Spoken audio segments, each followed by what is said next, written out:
எல்லோருக்கும் வணக்கம். இன்னைக்கு நம்ம பார்க்கக்கூடிய சப்ஜெக்ட், நான் ராஜயோகம் செய்ய தகுதியற்றவனா.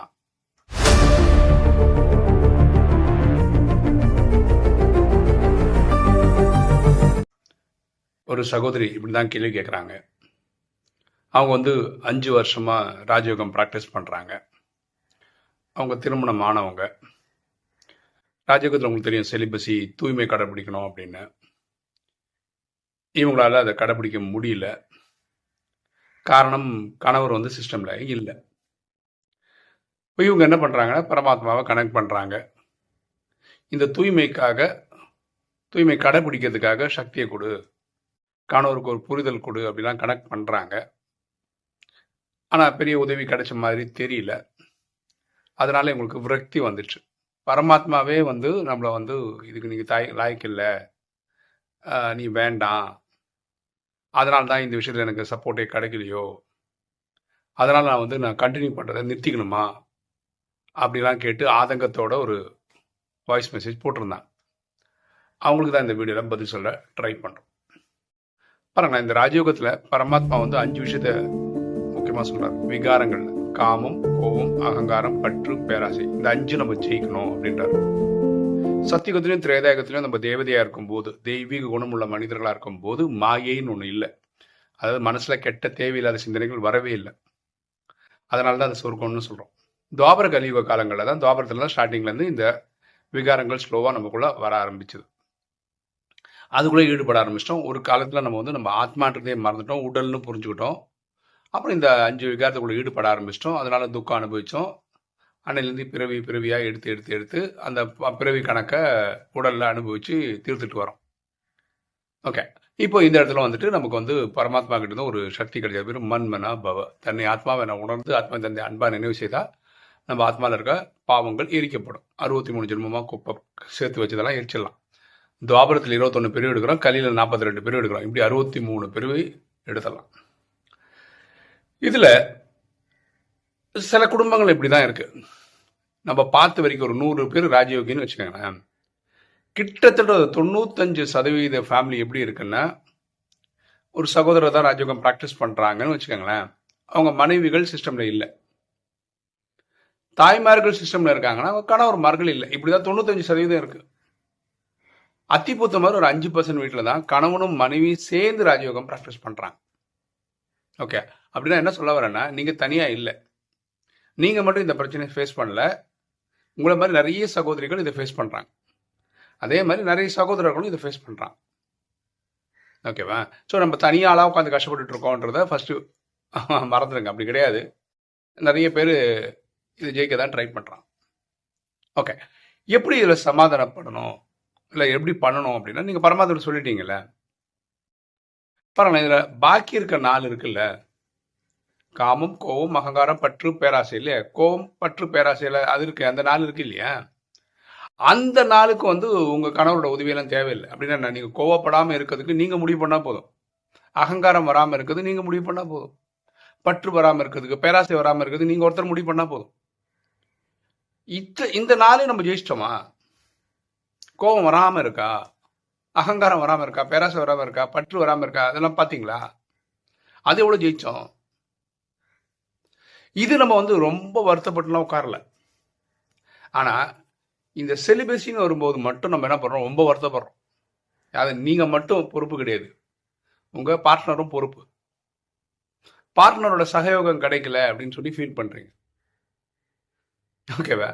இல்லை, ஒரு விஷயம் ரொம்ப பரவாயில்ல, இந்த வீடியோ குழந்தைங்கள்லாம் கூட பார்க்குறாங்க, அதனால் நான் மேலோட்டமாக தான் பல விஷயங்கள் சொல்ல முடியும்.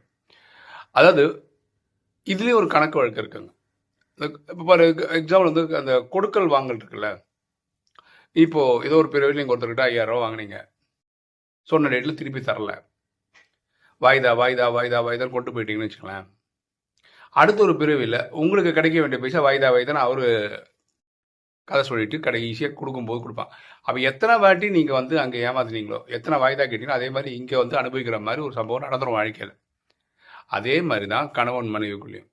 இவங்க 2 பேர் சேர்றது கூட ஒரு கணக்கு தான். அவங்க இந்த பிரிவில் ஒரு 10 வாட்டி சேருவாங்க, நான் எக்ஸாம்பிள் தான் சொல்கிறேன். ஓகே, 100 வாட்டி சேருவாங்க, 500 வாட்டி சேருவாங்க. நான் சொல்கிறேன் ஹோல் லைஃப்பில் உறவுக்காக. அப்படி இருக்கும்போது அந்த கணக்கு வழக்கு இருக்குல்ல, அது முடியாம இது முடியாது. அப்ப எவ்வளவு சீக்கிரம் அது முடியுதோ அதுக்கப்புறம் இந்த இது இருக்காது. திருமணம் ஆன புதுசுல தான் கணவன் மனைவிகளுக்கு இடையே இந்த நெருக்கம் ரொம்ப ஜாஸ்தியா இருக்கும். அது ஃபர்ஸ்ட் 6 மாசம் நிறையவே இருக்கும். அதுக்கப்புறம் அதோட ஃப்ரீக்வன்சி குறைஞ்சினே இருக்கும். அது வாரத்துக்கு ஒரு வாட்டியா இருக்கலாம், வாரத்துக்கு 2 வாட்டியா இருக்கலாம், அப்படி இருக்கும். அப்புறம் மாசத்துக்கு ஒரு வாட்டி ஆயிடும், அப்புறம் 6 மாசத்துக்கு ஒரு வாட்டி ஆயிடும், அப்புறம் வருஷத்துக்கு ஒரு வாட்டி ஆயிடும் சொல்லிட்டு அப்புறம் பண்ணவே மாட்டாங்க. அந்த மாதிரி ஆயிடும். அதனால இதை வந்து பெருசா நினைச்சு சிஸ்டம் விட்டே ஓடி போயிடணுமா இப்படி நினைக்கிறதுலாம் அர்த்தம் கிடையாது. அப்புறம் வேற ஒரு விஷயம் சொல்றேன். ரெண்டாவது, உங்க யோகா பவர்ல என்ன பவர் இருக்குன்னு பாருங்க. ரியலாவே நீங்க யோகால டெஸ்டிங்ல எடுக்கிறீங்களா அப்படின்னு பாருங்க. ஒரு சகோதரி வந்து என்கிட்ட முன்னாடி ஒரு வாட்டி கூப்பிட்டு வந்து கேட்டிருந்தாங்க. அது டோட்டலாக கொஞ்சம் டிஃப்ரெண்ட்டு, இருந்தாலும் இது பொருந்தோன்றதான்னு சொல்கிறேன். அவங்க ராஜயோகம் சின்சியராக ப்ராக்டிஸ் பண்ணுறாங்க. கணவனை சிஸ்டமில் கொண்டு வரதுக்கு ட்ரை பண்ணுறாங்க, ஆனால் கணவர் வரமாட்டார். அப்போ எங்கிட்ட கூப்பிட்டு ஆதகத்தோட சொன்னாங்க. நான் ஒரே ஒரு கேள்வி தான் கேட்டேன், உங்களுக்கு ராஜயோகம் பண்ண தெரியுமா, மெடிடேஷன் பண்ண தெரியுமா அப்படின்னு. என்ன பிரதர் இப்படி சொல்லிட்டீங்க, நான் 20-30 வருஷமா இருக்கேன், என்ன பார்த்து பண்ண தெரியுமான்னு கேட்டீங்க அப்படி இப்படின்னாங்க. பண்ண தெரிஞ்சால் இந்த நேரத்தில் சிஸ்டமில் இருந்திருப்பாரு அப்படின்னு. நீங்கள் என்னை கிண்டல் பண்ணுறீங்க, என்னை அவமானப்படுத்துறீங்க அப்படின்னா. இல்லைம்மா, நீங்கள் தப்பாக தான் பண்ணுறீங்க, பண்ணியிருந்தால் இந்த சிஸ்டமில் இருப்பார். சரி, நான் என்ன பண்ணணும் அப்படின்னு சொல்லுங்கள் அப்படின்னு. அதோட நீங்கள் பரமாத்மா கனெக்ட் பண்ணுங்கள். நீங்கள் பரமாத்மா நினைவில் இருக்கும்போது உங்கள் கணவரோட ஆத்மா பரமாத்மாட்ட கொண்டு வாங்க. பரமாத்மாட்டி சொல்லுங்கள், இந்த மாதிரி ஒரு சிஸ்டமில் வரணும். அங்கிருந்துக்கிட்டே அவங்க கணவர் ஆத்மாவுக்கும் சொல்லுங்கள், நீங்களும் சிஸ்டமுக்கு வந்தால் நல்லாயிருக்கும். கனெக்ட் பண்ணுங்கள், சின்சியராக பண்ணுங்கள். ஒரு மாதம் பாருங்கள். ஒரு மாதத்துக்கு அப்புறம் அவர் சிஸ்டம்குள்ளே வரலன்னா ஏன்டா வரலன்னு என்னை ஃபோன் பண்ணி கேளுங்க அப்படின்னு. ஏன்னா அவங்க என்னோட வயசில் கொஞ்சம் பெரியவங்க தான். என்ன பிரதர் எப்படி சொல்கிறீங்க, அவ்வளோ கான்ஃபிடென்ட்டா நீங்கள், என் கணவர் அவ்வளோ ஈஸியெல்லாம் கிடையாது. அதோட நீங்கள் யோகா ஒழுங்காக பண்ணியிருந்தால் அவர் மாறுவார். கரெக்டாக ஒரு மாதம் இருக்கும். நான் இதெல்லாம் மறந்துட்டேன், சம்பவம்லாம் மறந்துட்டேன். திடீர்னு ஒரு ஃபோன் கால் வந்தது. பார்த்தா யாரோ ஒரு நபர் பேசுகிறார். நான் சிஸ்டம் ஃபாலோ பண்ணுறேன், சிஸ்டத்துக்குள்ளே வந்து இப்போ ஒரு வாரம் 10 நாள் தான் ஆகுது அப்படிலாம் சொல்லியிருந்தார். ஒரு செகண்ட் பிரதர்னு சொல்லிட்டு அவர் ஒய்ஃப் கிட்ட கொடுக்குறாரு. அப்போ அந்தம்மா பேசுகிறாங்க. பிரதர் இப்போ பேசுனதா எங்கள் வீட்டுக்காரரு சிஸ்டம்குள்ளே வந்துட்டாரு, ரொம்ப சந்தோஷம் பிரதர், நான் யோகா பண்ணது கிளிக் ஆகிடுச்சு பிரதர். அப்போ இத்தனை வருஷம் நான் வந்து யோகான்ற பேரில் என்னென்னோ பண்ணிட்டு இருந்தேன், ஒழுங்காகவே பண்ணலை, இப்போ கரெக்டாக பண்ணோன்னே ரிசல்ட் கிடச்சிச்சு, என் கணவர் வந்துட்டாரு. இப்போ 2 பேர் கணவரும் மனைவி காலம்பரம் சென்டர் போனாங்களா, சாயந்தரம் ஒன்றா வராங்களா. வீட்டுக்கு வந்ததுக்கப்புறம் ஒய்ஃப் படித்து அவர் வாணி கேட்குறாராம். ரொம்ப சந்தோஷமாக இருக்குது பிரதர், இவ்வளோ நாள் இந்த ஐடியாவை நான் ஃபாலோ பண்ணல. இவ்வளோதான் விஷயமே. நீங்களும் பரமாத்மா கிட்ட கனெக்ஷனில் வந்து ஒழுங்காக கேள்வி கேட்கல, ஒழுங்காக இது எல்லாமே கேளுங்கள் கொடுக்கப்படும், தட்டுங்கள் திறக்கப்படும் தான். புரியுதுங்களா? அப்போ கரெக்டாக எப்படி கேட்குறீங்களோ இது பரமாத்மா என்ன சொல்கிறேன்னா, அது வரைக்கும் இந்த உறவு நடக்கணும்னு இருக்கிற வரைக்கும் நீங்கள் மரக்கட்ட மாதிரி இருந்திருக்கான்றார். ஓகே, அப்போ வந்து உங்கள் மேலே பாவம் ஏறாது அப்படின்ற மாதிரியும் சொல்கிறார். சரியா? ஸோ இது வந்து பாருங்களேன், எனக்கு நிறைய ப்ராப்ளம் வர்றது வந்து மலேசியாவிலேருந்து தான் வருது. அங்கே இருக்க சகோதரிகள் வந்து இந்த சிலிபஸை ஃபாலோ பண்ண முடியல அப்படின்னு போய் சென்ட்ரல் இருக்க சகோதரிகிட்ட சொல்கிறாங்க, டிவோர்ஸ் பண்ணுறேன்றாங்க, டேரெக்டாக டிவோர்ஸும் பண்ணிடுறாங்க. அப்புறம் வாழ்க்கையை தொலைச்சிட்டு நமக்கு ஃபோன் பண்ணுறாங்க. நான் பொய்யெல்லாம் சொல்ல, எனக்கு ஃபோன் கால் வந்திருக்கு. அது சொன்னேன், என்னம்மா அவங்க அறிவே இல்லையா, இப்படிலாம் பண்ணுவீங்களான்னு கேட்டேன். டிவோர்ஸ்லாம் பண்ணீங்க? இல்லை, சிலிபஸை காப்பாற்று. இது இல்லை, சத்தியகுந்தலையும் தெரியாதவங்க குடும்ப ஆட்சி தான், அங்கே குடும்பம் தான் நடத்த போகிறீங்க. அப்போ இங்கேயும் குடும்பம் நடத்த தெரியாதவங்க அவங்களுக்கு அங்கே வந்து குடும்பம் என்ன நடத்த போகிறீங்க? அது இல்லை, உடனே ஒரு ஒத்துழைக்கலை அப்படின்னா டிவோர்ஸ் தான் ஆன்சர். ஆனால் கிடையாது, குடும்பத்தில் தான் நீங்கள் இருக்கணும். கணவரை பார்த்துக்கணும், அவருக்கு சமைச்சு கொடுக்கணும், மனைவி குழந்தைகளை பசங்க இருந்தாலும் பசங்களை பார்த்துக்கணும், இதெல்லாம் உங்கள் கடமையில் தான் வரும். ஸோ இந்த மாதிரி ஸ்டூப்பிடாக சில டிசிஷனை எடுக்கிறதுனால தான் ராஜயோகத்துக்கு பக்கத்தில் 4 பேர் வரது கிடையாது. உங்களை பார்த்துட்டு ஓஹோ புருஷனை டிவோர்ஸ் பண்ணிட்டு ராஜயோகம் ப்ராக்டிஸ் பண்ணுவாங்களா, இப்படி இடம் எங்களுக்கு தேவையில்லைங்கன்ட்டு வர்றவங்க 4 பேர் வரமாட்டாங்க. இப்போ நீங்கள் பண்ணுறது தான் டிசர்வீஸ். அதாவது நீங்கள் குடும்பம் ஒழுங்காக நடத்தலை, அதனால் உங்களை பார்த்து ஒரு 10-50 பேர் வரல. அந்த 10-50 பேர் வராததுக்கு காரணம் நீங்கள் தான். பாருங்களேன், குடும்பத்தில் இருக்கக்கூடிய கஷ்டம் யாருக்கு தெரியும்? குடும்பத்தில் இருக்கவங்களுக்கு தான் தெரியும். எனக்கு என்ன கேளுங்க, குடும்பம் நடத்துறது எவ்வளோ கஷ்டம்னு எனக்கு தெரியும். அப்போ எனக்கு தெரிஞ்சு நான் சொல்ல முடியும். நீ இப்போ ஒரு சரண்டர் சிஸ்டர் கேட்டால் என்ன தெரியும் உங்களுக்கு? அவங்ககிட்ட ராஜயோகத்தில் இருக்கிற டவுட்டு கேளுங்க, ஞானத்தில் இருக்கிற டவுட்டு கேளுங்க, சிலிபஸி வாழ்க்கை கடைபிடிக்கிறது எப்படின்னு கேளுங்க. அந்த மாதிரி விஷயங்கள்லாம் கேளுங்க. குடும்பம், கணவர் மனைவி, தாம்பத்தியம், இதை பற்றிலாம் அவங்ககிட்ட கேட்டால் அவங்களுக்கு என்ன தெரியும்? திரும்ப திரும்ப நான் சொல்கிறேன், இப்போ உங்களுக்கு கண்ணு ப்ராப்ளம் இருக்குது, எங்கே போவீங்க? ஐ ஸ்பெஷலிஸ்ட்டு தானே போவீங்க, காது ஸ்பெஷலிஸ்ட்டே போவீங்க. லாஜிக்கே இல்லைல்ல. இந்த விஷயத்துக்கு மட்டும் நீங்கள் அங்கே போய் என்ன கேள்வி கேட்டு என்ன பண்ண போகிறீங்க? அவனுக்கு என்ன தெரியும்? ஒரு 30-40 வருஷம் சிஸ்டராக இருக்காங்கன்னு வச்சுக்கோங்களேன், அவங்க இந்த மாதிரி நிறைய பேரோட கதை கேட்டு அவங்க ஓரளவுக்கு கேள்வி ஞானமாக வச்சுருந்தாங்கன்னா அது பரவாயில்ல. இல்லைன்னா நீங்கள் உங்கள் வாழ்க்கையை தொலைச்சிக்கிறீங்க. பரமாத்மா தான் ராஜயோகத்தில் திரும்ப திரும்ப திரும்ப சொல்கிறாரு. என்ன சொல்கிறாரு? அஷ்ட சக்திகளை வளர்த்துக்காங்க. Power to pack up, power to tolerate, power to adjust, power to discriminate, power to judge, power to face, power to cooperate, power to withdraw. இந்த 8 சக்திகளையும் பயன்படுத்தி உங்கள் வாழ்க்கைக்கான டிசிஷன் நீங்கள் எடுங்கன்றார். எப்படி எடுக்கணும்? முக்காலத்தையும் உணர்ந்து, நேற்று இன்று நாளையெல்லாம் உணர்ந்து நீங்கள் டிசிஷன் எடுங்க. ஃபஸ்ட்டு பாருங்களேன், நீங்கள் ராஜயோகம் ப்ராக்டிஸ் பண்ணும்போது உங்கள் கணவருக்கு வரக்கூடிய டவுட் என்ன இருக்கும்? இந்த பொம்பளை வந்து சன்னியாசியாக போயிடுச்சுன்னா, பிரம்மகுமாரி சென்டரில் போய் உட்காந்துச்சுன்னா எனக்கு எவன் சமைச்சு போடுறது, என் குழந்தைங்க யார் பார்த்துக்கிறது, இந்த டவுட் எல்லாருக்கும் வரும். அந்த மாதிரி கணவர் ராஜயோகம் ப்ராக்டிஸ் பொண்டாட்டிக்கு வந்து தோணும், இவருக்கு சன்னியாசியாக போயிட்டாருன்னா நான் என்ன பண்ணுறது, பசங்க என்ன பண்ணுறதுன்னு நினைப்பாங்க. ஃபஸ்ட்டு அந்த உத்தரவாதம் கொடுக்கணும். நான் எங்கேயும் ஓடிலாம் போக போகிறதில்ல, இதே குடும்பத்தில் தான் இருக்க போகிறேன். ராஜயோகன்றது என்னென்னா சத்தியுகத்தில் தேவதையாத்துக்கான ஒரு முயற்சி. அங்கேயும் நான் குடும்பம் தான் நடத்தி ஆகணும். இப்போ இங்கே ஒழுங்காக குடும்பம் நடத்தினா தான் எனக்கு வந்து அங்கே நல்ல ஒரு போஸ்டிங் தருவார், நான் எனக்கு ஒழுங்காக நடத்துவேன். இதை புரிய வைக்கணும். இந்த டவுட் என் ஒய்ஃபுக்கும் இருந்தது. எனக்கு ஒரு நாள் சாமியார் போடுவார் பொழுதுன்னு. நான் கிளியராக தான் இருக்கேன். நான் எங்கேயும் ஓடையெல்லாம் போக போகிறது, நான் போய் மதுபனில் கடைசி காலத்தில் உட்கார போகிறேன், சுங்கா சத்திர உட்கார அப்படிலாம் கிடையவே கிடையாது.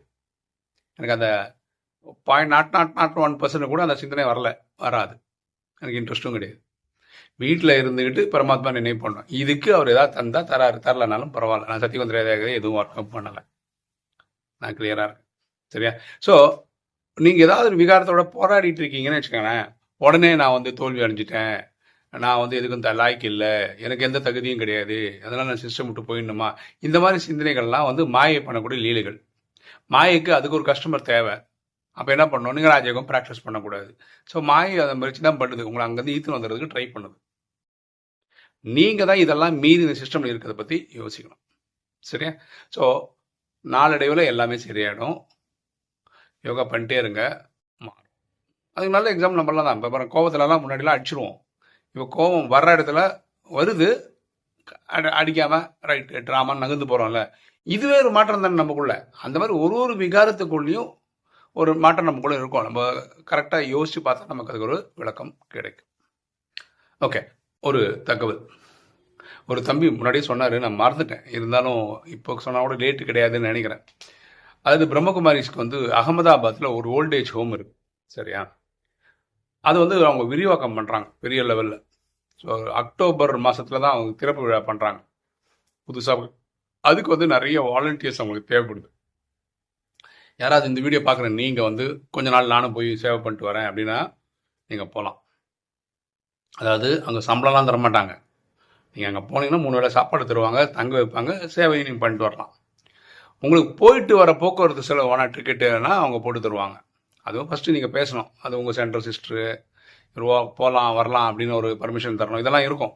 யாருக்காவது இன்ட்ரெஸ்ட் இருக்குன்னா ஃபஸ்ட் என்கிட்ட கேளுங்க, நான் அந்த தம்பியோட நம்பர் தரேன், நீங்கள் ஃபஸ்ட்டு பேசி பாருங்கள். ஃபர்ஸ்ட் ஆஃப் ஆல் அது இப்போவும் ஓப்பனாக இருக்கா? ஏன்னா இப்போ இடையில பார்த்தீங்கன்னா இப்போ நம்ம ஆகஸ்ட் முடிவுக்கு வந்துட்டோம், செப்டம்பர் மாதத்துக்கு மட்டும்தான் இருக்குது. இந்த ஒரு மாதம் நான் ஒர்க் பண்ண போகிறேன், இல்லை நான் வந்து 2 வாரத்துக்கு ஒர்க் பண்ணுறேன் அப்படின்னு உங்களுக்கு என்ன தோணுதோ அந்த தம்பிகிட்ட பேசி பாருங்கள். அந்த நிலுவையில் இருந்தது இப்போவும் எடுக்கிறாங்கன்னா நீங்கள் அதை யோசிச்சு பார்க்கலாம். ஓகே, இன்றைக்கி வீடியோ உங்களுக்கு பிடிச்சிருன்னு நினைக்கிறேன். லைக் பண்ணுங்கள், சப்ஸ்கிரைப் பண்ணுங்கள், ஃப்ரெண்ட்ஸ் சொல்லுங்கள், ஷேர் பண்ணுங்கள், கமெண்ட்ஸ் போடுங்க. தேங்க்யூ.